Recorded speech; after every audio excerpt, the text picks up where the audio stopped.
We got another darkest moments, really but this time it's TV history. Did I do TV history last time? Resident said she was I think it was internet's darkest corners. To come out and talk with us, and Sheriff MC.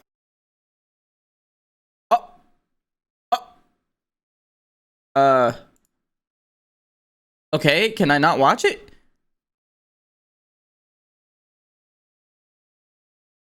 I wish to proceed. I was like, bro, I can't watch it. Oh, Drake. One resident said she was too worried about her children to come out and talk with us. And Sheriff MC Cannon says right now he can't offer much comfort. It was March 3rd, 1989, Shout out Nick Crowley, in Berkeley County, South Carolina. 5-year-old Justin Turner leaves his home in the early morning, heading in the direction of his bus stop, where he was set to meet his neighbors. His stepmother, Megan Turner, who usually accompanied him, had been busy in the shower, while his father, Victor Turner, was off at work, leaving Justin to make this short walk alone. Later on, Megan would wait for the same bus to arrive at the end of the day, only when it did, Justin never got off.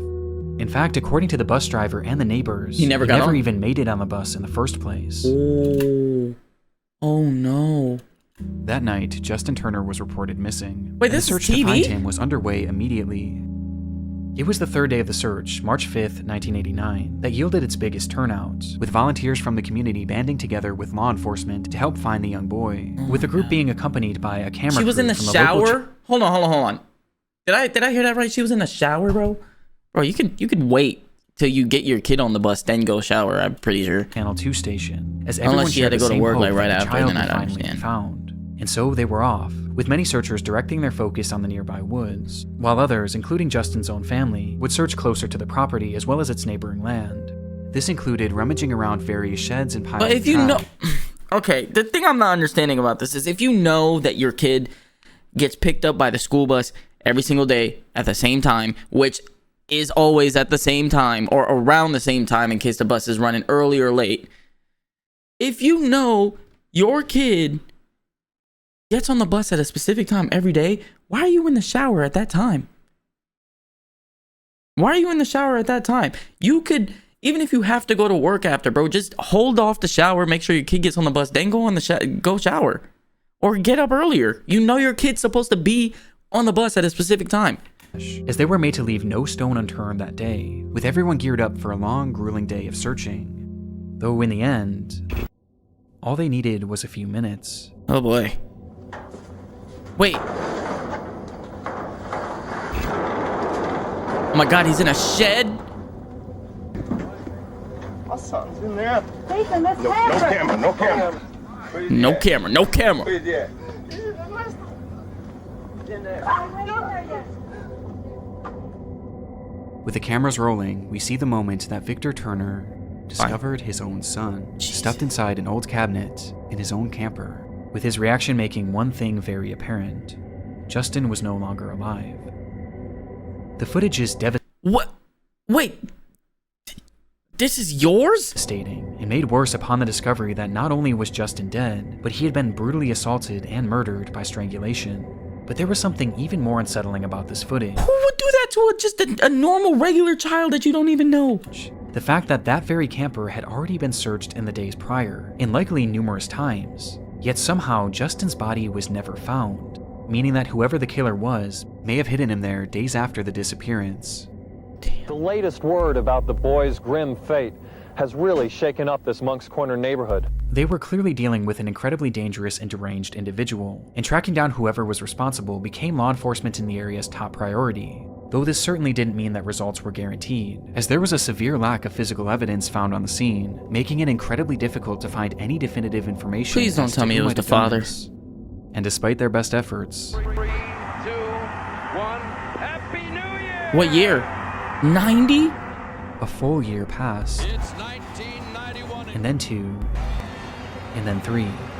Happy 2000. Then a full decade passed, Holy. then 2, and then 3.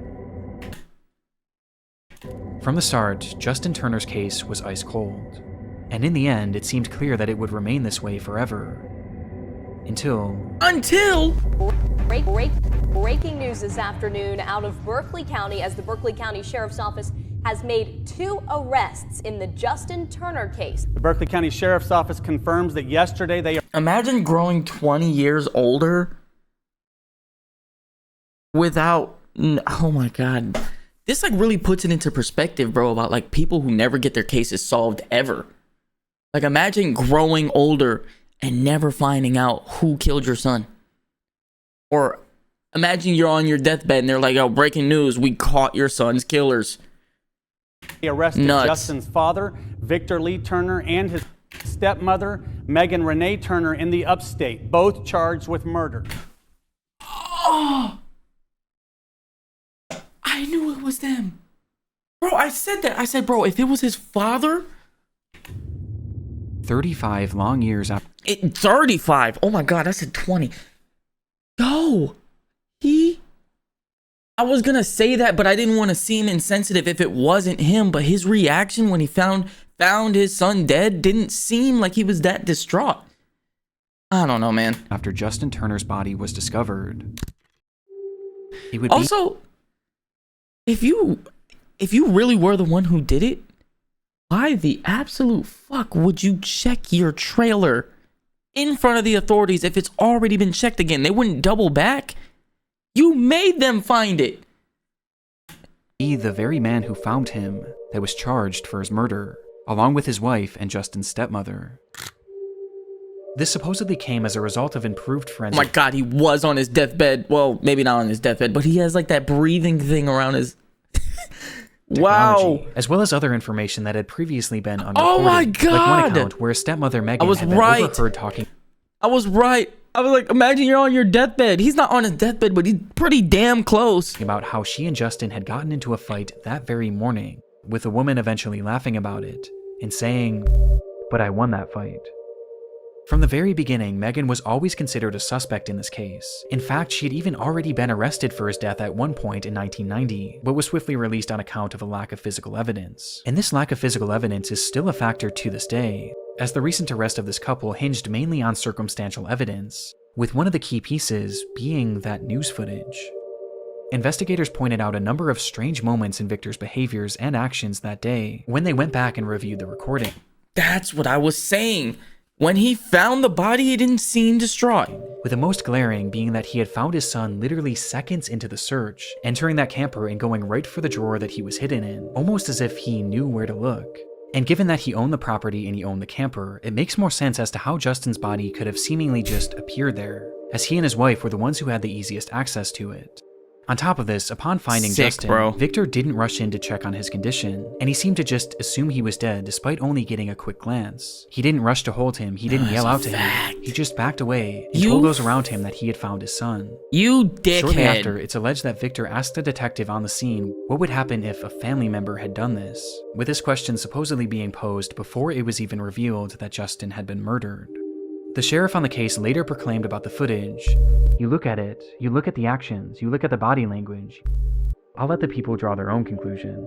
On top of this, the same sheriff also recalled that right after the body was found, Victor and Megan basically refused to ever speak to detectives again, and they never once called in to check on the case for the entire 35 years. With the sheriff saying, "Nobody that I'm aware of from any of the family has ever heard from them again. I never got one phone call. Not one phone call from his daddy or his stepmother. What are y'all doing about my son's death? Not one.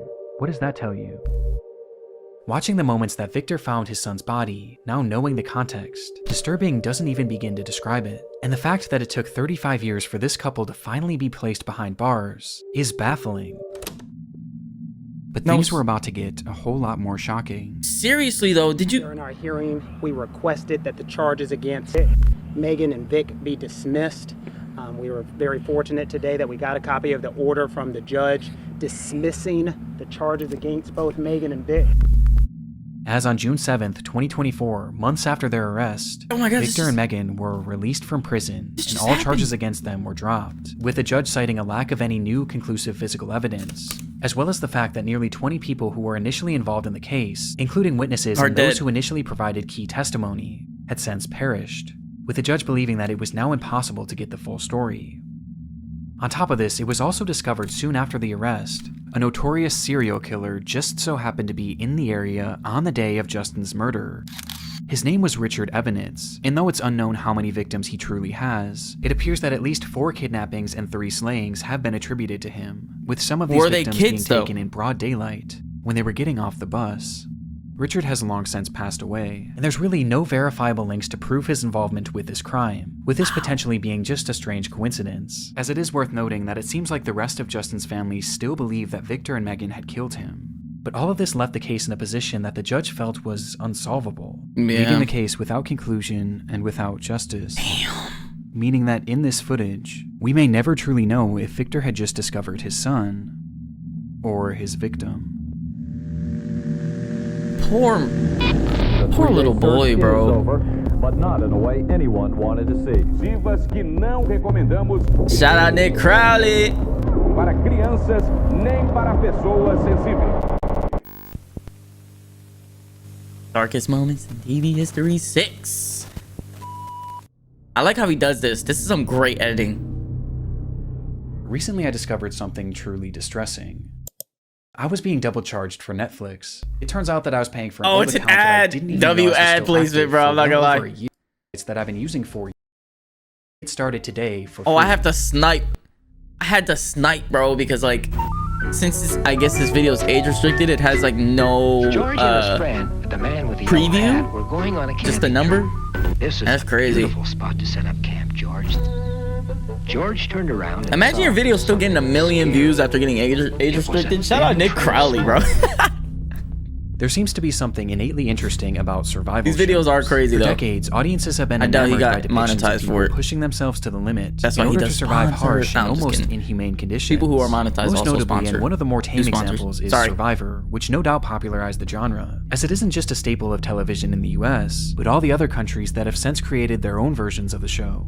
In France, the show was called Koh Lanta, and was created their own versions of the show. I was about to say, In is she France, the naked? show was The called hell? Koh Lanta, and was created back in 2001 by the company Adventure Line Productions, or ALP for short. And by the year 2015, the show was one of the most popular in its market, having seen 13 successful seasons. And so, riding the high of this impressive feat, ALP decided to try their hand at a new show, one that was far more daring. Hur fasen ska detta gå?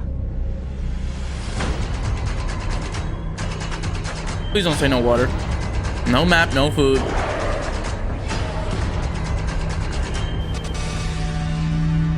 Dropped? No. The show was called Dropped and would follow 2 teams of 4 contestants who would be blindfolded and dropped into an undisclosed location each week via helicopter, with each team having the same mission: make it to civilization, charge a phone, and make a rescue call. And the first team to do so would win, while the losing party would have to vote one member off.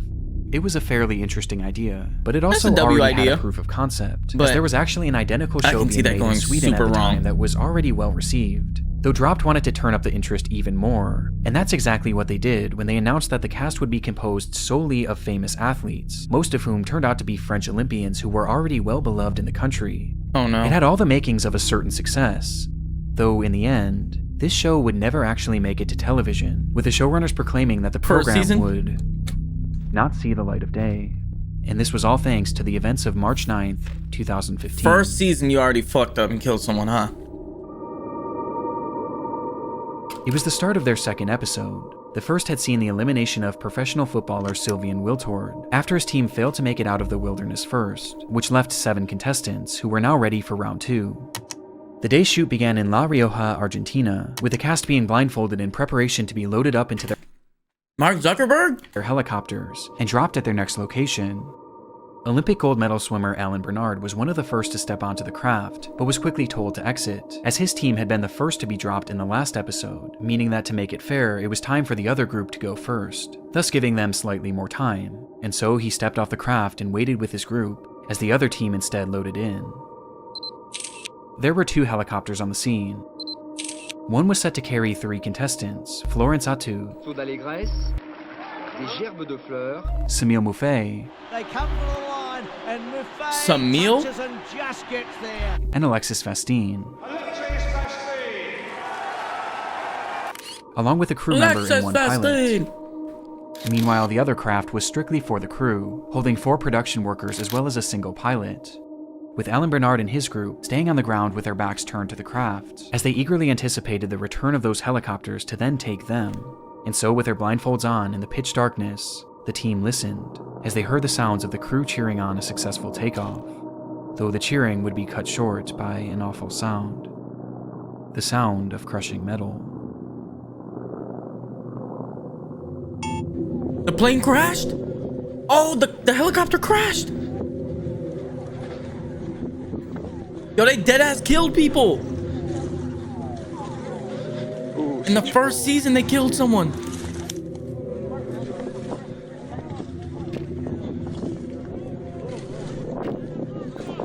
Nigga, was that a propeller? Was that a propeller? Is this a... Oh, wait, that might be just... I don't know what that is. Maybe just a branch? Yeah! No, let me stop. It's serious, y'all. This is serious, y'all. The aftermath was recorded on the cell phone of someone standing nearby, showing us a large group of people rushing towards a massive plume of smoke. This music is crazy. Bro, these are bystanders, bro. Where they would find the remains of one of the aircrafts, mangled and reduced to an unrecognizable mass of steel, with none of the contestants being able to make sense of what had just happened. It's very possible that the incident itself was captured by the production's own cameras. However, this footage has never and likely will never be released. Though coincidentally, they weren't the only ones recording. As someone watching nearby... Bro, this is crazy. You know what I think happened? This helicopter... Let me do the mouse. This helicopter crashed into this one.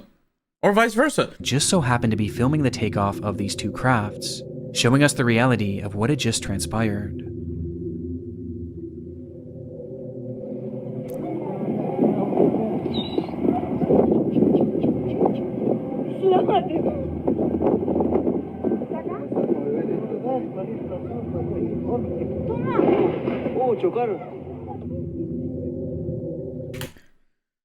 I mean, you can't see it. If you're above it, you can't see under. And if you're below it, you can't see above.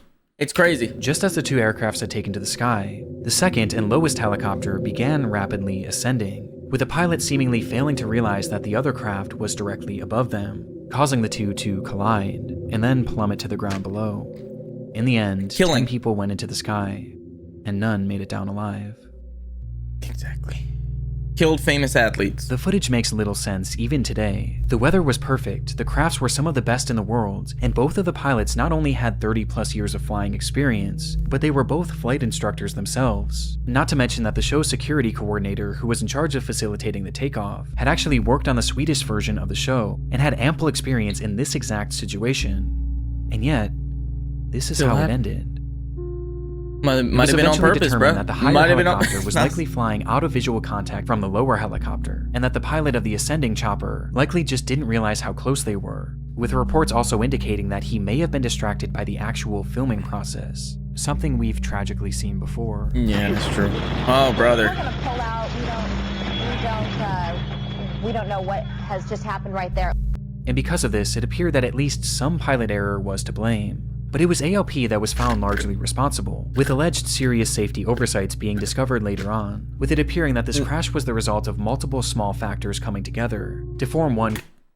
Oh shit! There were Olympians killed. Catastrophic accident.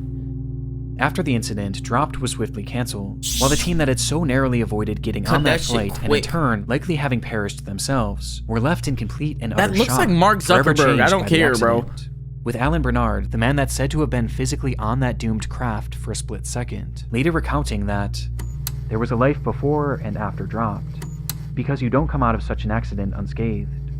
In the end, AOP was indicted on manslaughter charges and found to be an inexcusable fault for the disaster, though it doesn't really seem like they faced any sort of actual legal punishment, with the company continuing their work on other programs to this day. That's nuts. But one thing that I was surprised to find in my research was that AOP is actually no stranger to the world of disturbing television moments. Oh man. In fact, they had experienced one just a single year before this accident. Dude! 2 of these segments are about the same As mentioned AOP. previously, AOP was already quite versed in the world of survival television, as they had run 13 successful seasons of Koh Lanta. Though what I failed to mention is that the company had actually produced 14 seasons. Or at least they attempted to. It was season 13, during the very first day of filming, when contestant Jara Baban collapsed after the show's second challenge, with the show continuing to film as if nothing happened. Cool. Anonymous reports from the set claim that once on the ground, it took the medical team nearly 5 minutes before intervening, as to not interrupt their recording, and once they eventually did tend to him, he became more alert and complained of having severe cramps. But the show's primary doctor, Terry Costa, didn't believe that his ailments required an emergency airlift, as this would have caused I'm not laughing, bro. It's just funny, bro.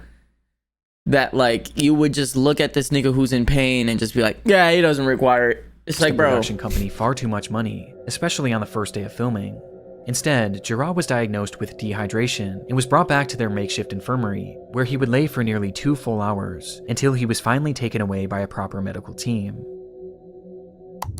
Dead. Yeah. On his way off the island, Jara. They took way too long, bro. They took way too long.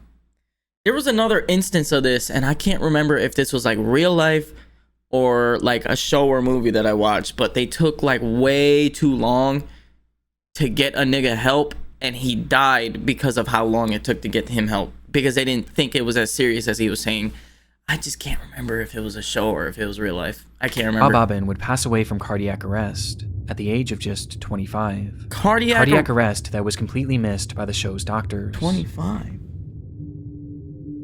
The testimony from those on the scene painted ALP and Dr. Costa in an extremely negative light, as their inability to act quickly and recognize the ailments of Baban likely contributed to the young man losing his life, with some claiming that the doctor and the showrunners were far more interested in keeping the production running smoothly than actually caring for the young man. And though ALP denied any wrongdoing, the season would essentially be cancelled right there on the spot.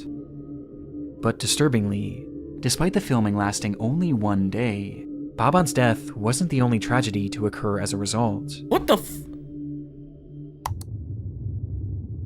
Due to intense public ridicule, Dr. Terry Costa would end his life just days later, stating that all the negative news reports about him were wrong and that they had sullied his good name, writing in a final note, "I'm sure that I treated Jara in a respectable manner, as a patient and not as a contestant," adding, "having to reconstruct this destroyed reputation would be unbearable," before ending his letter with a message to those on the shoot that had spoken out against him. The author of the anonymous comments about the circumstances of Jara Baban's death, and those who spread them, will have to face their conscience. In the end, Koh Lanta would return a year later and has been going strong ever since, as AOP did not appear to face any serious repercussions for the incidents that transpired under their watch. I mean, cause bro, just, you know? With their fault in both cases being debated to this day. A cartoon.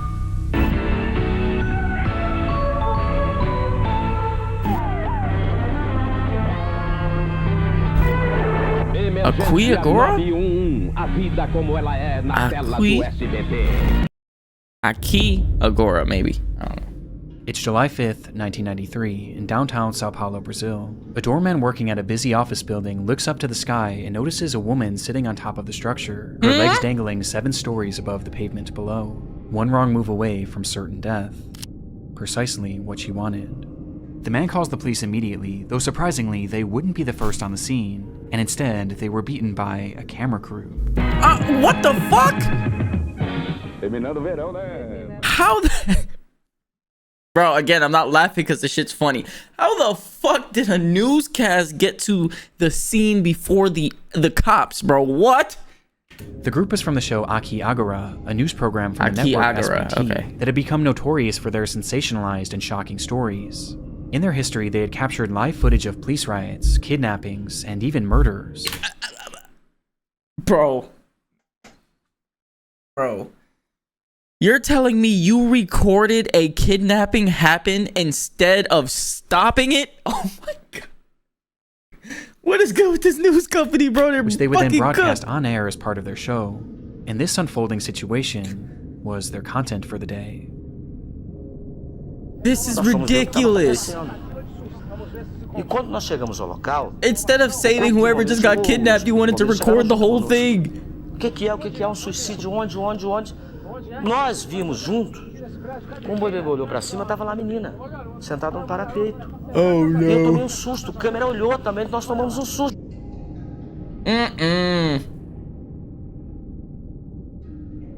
Her name was Daniele Alves, and at the age of just 16, she had entered that office building and climbed up to its roof. Guys, you gotta know that 16 is not enough life lived for this type of fucking thing, bro. 16 is not enough years lived to do this, bro. It's never enough years to do this, honestly.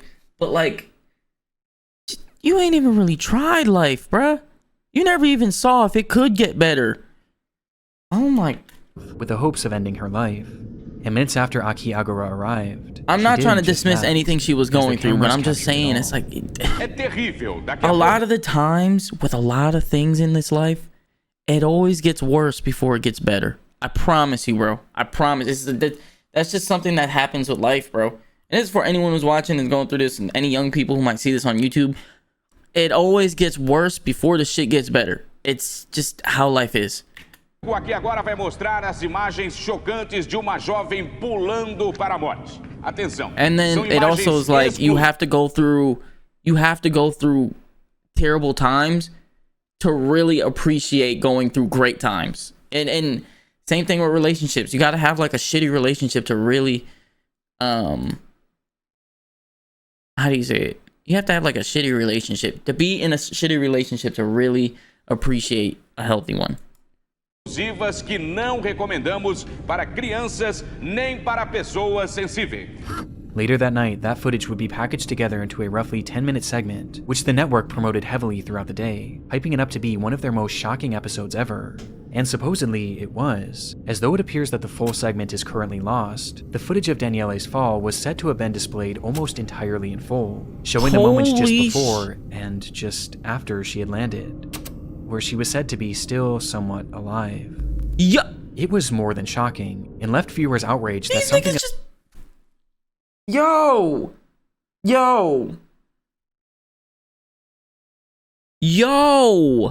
You're telling me you recorded her jump off of a building instead of help her?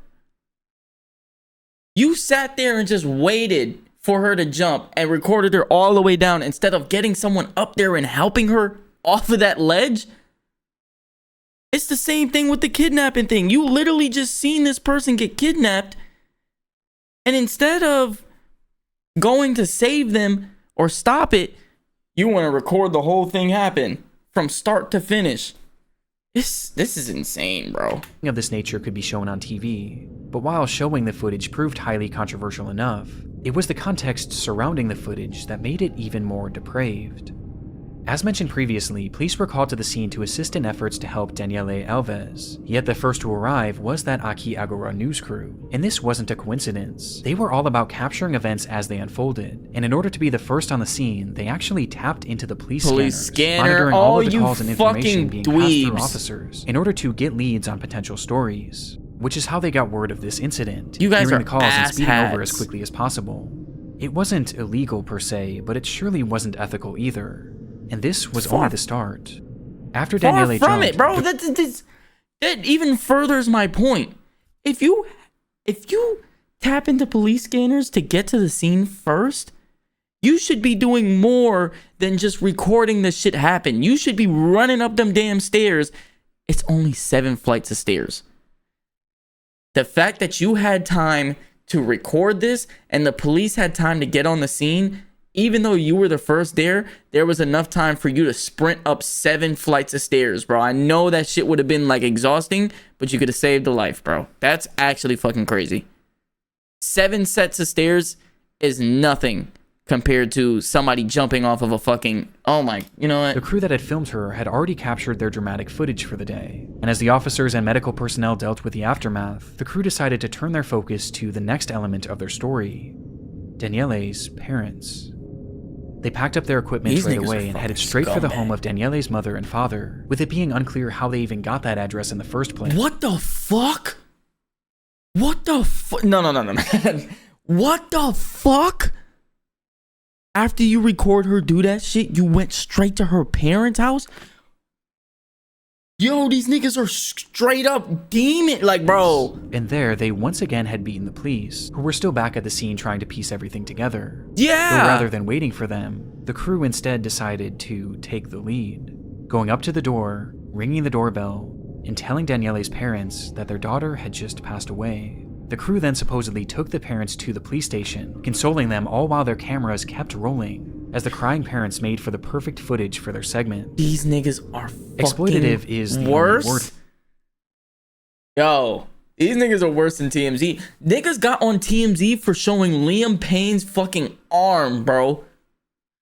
Imagine this. Holy shit. For it. But what they did next, well, that was something far more evil. Having dropped the parents off at the police station, the crew then got to work creating their segment for the night, and as part of it, they needed to find a reason as to why Daniele did this.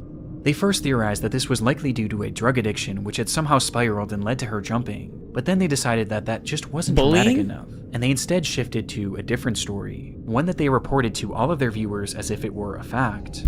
They reported that Daniele Alves had ended her own life because of her abusive parents, placing the entire blame on the family that they had just supposedly helped. And there was one massive issue with this. I mean, y'all are going to rot in hell. Y'all are going to rot in hell. Holy shit. I mean, holy shit. That's insane, dude. I I can't even form words, bro. It's like, dude, you could have helped her, but instead you recorded her jump. After she jumps, instead of waiting to see if they get her to the hospital and whatever, you go straight to her parents' house, tell them that she did that shit, record them crying the whole way there, and then blame her doing it on them being abusive. Holy fucking shit. You guys are going to hell, bro. It wasn't even true. The claim appears to have been quite literally based on nothing. It has no verifiable backing and seems to have been a complete guess. In fact, just days later, Daniele's best friend spoke out and said that Daniele had done this because of a broken heart, not because of drugs or any sort of abuse. It's sickening, as the crew cared so little about Daniele's own story that they seemingly just made up their own. And imagine for a moment being those parents, going about your day when a TV crew comes to your house and tells you that your daughter is dead. And despite consoling you, those same people— and then they blame you for it! —will then broadcast your daughter's death for the whole world to see, and blame you for it. Naturally, this didn't go without repercussions for Aki Agura, who had crossed the line in the most soulless way possible. And the effects were swift and powerful. Thank you. As the rating soared 33%. Making it more popular than ever before. Jesus. The network would end up being sued by Daniele's family, who was eventually awarded $1 million as a result. That's not enough. But realistically, no amount of money could ever be enough, as the show's actions permanently affected that family and destroyed their grieving process in a way that I can't even wrap my mind around. It's disgusting. But this did little to slow down Aki Agura, as they remained on the air for 4 more long years, during which they leaned even more into these unfolding crime stories, leading to them with— These niggas are going to hell. Niggas did. I have nothing else to say. I have nothing else to say. These niggas are going to fucking hell. They're going to hell. Instead of helping people, because they have time to help these people, by the way, they're recording it unfold instead. Witnessing numerous other deaths. And even being taken hostage themselves on multiple occasions. And the more I researched this topic, the more insane the segments I found became, with by far the worst being an old episode where they recorded a man who was threatening to jump off a bridge. It was a very similar situation to Daniele, though this time the crew was much closer. So close, in fact, that the host actually moved in and started interviewing the man as he was hanging there. All the while, they kept cutting back and forth to another camera angle below the bridge, ready to capture his fall at any moment. Now Oh my god. Oh my god. This time, they have the chance to save someone's life, and they're standing right next to them. With Daniele, I could understand maybe if somebody actually did attempt to go up those stairs and she still did it by the time they got up there. I can see that happening. It's still the principle, though. They never even tried to go save Daniele. They just recorded the shit. Now, they have the chance to actually save this guy. They're standing right fucking next to him. And instead of pulling him off the bridge or telling him, like, hey, man, everything's going to be okay. Just come over to the other side of the bridge, man. They're interviewing him. Y'all are going to hell. Thankfully, this person was pulled to safety, but even as he was being taken away, the presenter still kept trying to interview him in one of the most surreal scenes that I've ever seen in my life.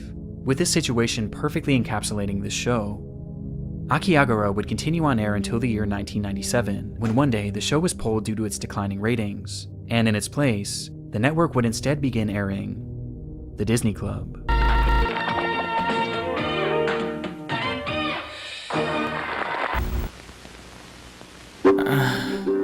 That was nasty. Down the track and there is a train coming toward you.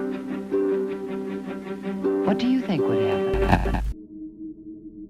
That was nasty. It was an exciting day for the crew of the upcoming movie Midnight Rider, the Greg Allman story.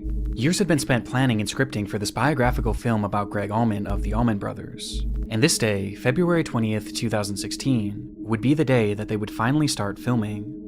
It was nothing more than a camera test, a day in which the crew would practice filming, as well as getting acquainted to their equipment and new co-workers. But for the group of 20, the excitement in the air was palpable, as they were given access to a stunning piece of land in Nahunta, Georgia. So stunning, in fact, that the film's director, Randall Miller, just couldn't wait to begin the actual process of filming. Slicing through the property was an old railroad that had crossed over a scenic bridge raised high above the Altamaha River, the perfect location for a shot that Miller had been envisioning. It was set to be a dream sequence where Allman's character would wake up on a hospital bed in the middle of the tracks and see a vision of his brother, and it was a shot that Miller just had to have. However, there was one major issue. Please don't tell me a real train. The crew was given permission to film on the property, but not the actual railway, as this was owned by a separate company named CSX, and when Miller asked them for permission to film the shot, he was denied multiple times, as these tracks were still very active, making it far too dangerous. But being on location and seeing that bridge... Oh, they did it anyway. Oh, you fucking idiots. Miller couldn't help himself. And so he directed his crew to set up the scene anyway, believing that they could quickly steal a shot without anyone noticing. Miller had supposedly done his research too, and discovered that only 2 trains were set to roll through the area that day, and he knew the general intervals in which they were supposed to pass. Based on this, he figured that those trains wouldn't arrive for a few hours, giving them more than enough time to film the movies very... Look, my man. You can... Being someone who used to take the train to college every day, something as small as even just Metro North. If y'all are from New York, you know Metro North. If you're from Connecticut like me, you know Metro North. Just from taking Metro North every day to college, just because you researched at the beginning of the day when this train is supposed to be here doesn't mean it's going to be there when you think it is, bro. You know how many times the train was early? You know how many times the train was late? Do you know how many times the train was early? Do you know how many times Metro North is way too on time? Bro, one thing about Metro North is that shit is sometimes too on time. Like, the shit will come to the station like 10-20 minutes before it's supposed to be there, and then we'll leave like 5-10 minutes before it was supposed to even fucking be there. So now I gotta wait for the next train, and then the next train is fucking late. So it's like, bro. First scene. And so they quickly set everything up. rolling out a metal hospital Fucking bed and placing it idiots. towards the center of the bridge. You with can't Miller trust train times, bro. You know what? Let's take it further than trains. Anyone who's ever taken public transportation, period, bus, train, ferry, whatever the fucking case is, you know the time that it says it's supposed to be there is not always the time it's going to be there. You know how many times I've taken the city bus and the shit has come early and didn't wait? It happens, bro. They're on their own schedule, bro. That time is merely just a suggestion, bro, of when you should be at the bus stop or the train station. That is just merely a suggestion, bro. When I was taking the city bus, I always was at the bus stop 20 minutes, maybe sometimes even 30 minutes before it was supposed to be there. Unless it was like really cold outside, and I'm talking like below 0 degrees, then I'd be there like, 5 minutes, that this was in fact safe, and that they had nothing to worry about, as the camera began to roll. Minutes later, the bed began to shake, and the silence around them was shattered by the sound of a whistle. What's gonna happen now, man? Before them was an unexpected third train, heading straight for the bridge that the entire crew was now on. Miller had gotten the schedule wrong. At this point, the crew was filming a considerable distance into the bridge, but the shortest and really only route to safety was to go towards the oncoming train, and so that's precisely the route they took. And as they did so, there was little panic within the group, as rather than rushing to safety, they all seemed more focused on retrieving their equipment, believing that they had more than enough time to salvage everything. As after all, using this expensive... Somebody didn't make it out. Oh my god, somebody didn't make it out. At that point, where they at? Let me see this bridge. I'm not gonna lie, my nigga. At that point, hide in between in between one of these, bro. Hide between one of these, bro. If you gotta hang right here, there's a ladder, bro. There's a ladder. If you gotta hang on the fucking ladder on either side, bro, that's gonna keep you alive. There was little panic within the group. Somebody as rather make it than out. rushing to safety, they all seemed more focused on retrieving their equipment, believing that they had more than enough time to salvage everything. As after all, losing this expensive equipment on day one would have been devastating for the production. They likely had no idea that from the sound of that first whistle, they had just 60 seconds until the train would cross that bridge, whether they were off it or not. Exactly. As they began to realize just how quickly the train was approaching, their movements became more hurried, which is where one major problem occurred. That metal hospital bed. It was incredibly heavy on its own, and though it was designed to roll, its wheels kept getting caught on the tracks. Well, no and worst shit! of all, it was set up horizontally, which essentially turned it into a barricade. And despite their best efforts to save everything, their time was up, and as the camera continued rolling, the train would arrive. Yo, that train is way too fucking close, my nigga.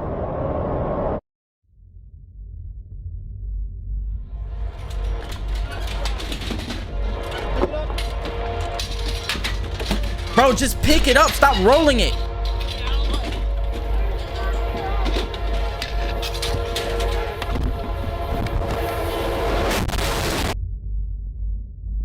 At this moment, the train itself also had a camera rolling, which showed that even in those final moments, the crew was still trying to salvage their equipment. You fucking idiots. It's not worth your life.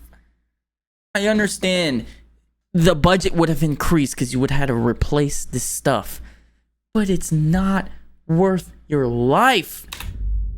What happened next was a blur. Some were able to leap to safety, while others managed to jump to the side and cling onto the bridge. But there was still one thing that remained in the train's path. That hospital bed, which upon impact was torn. The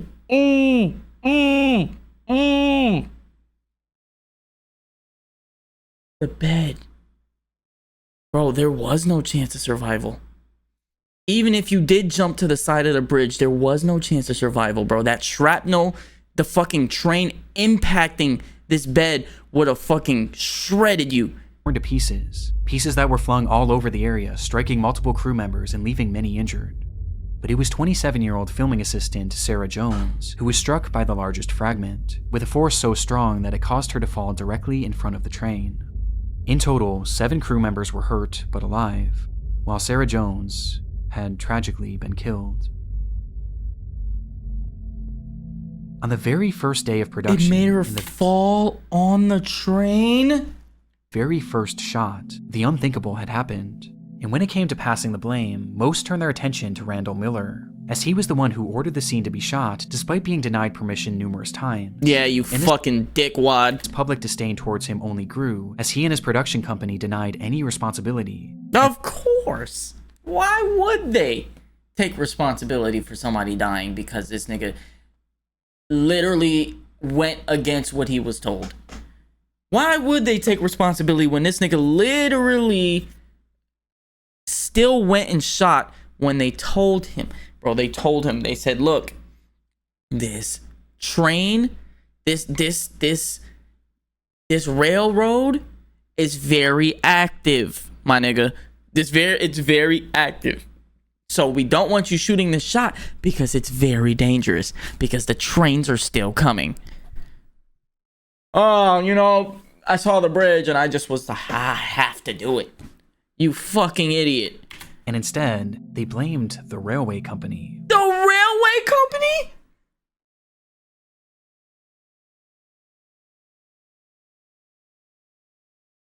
You're not fucking serious, bro.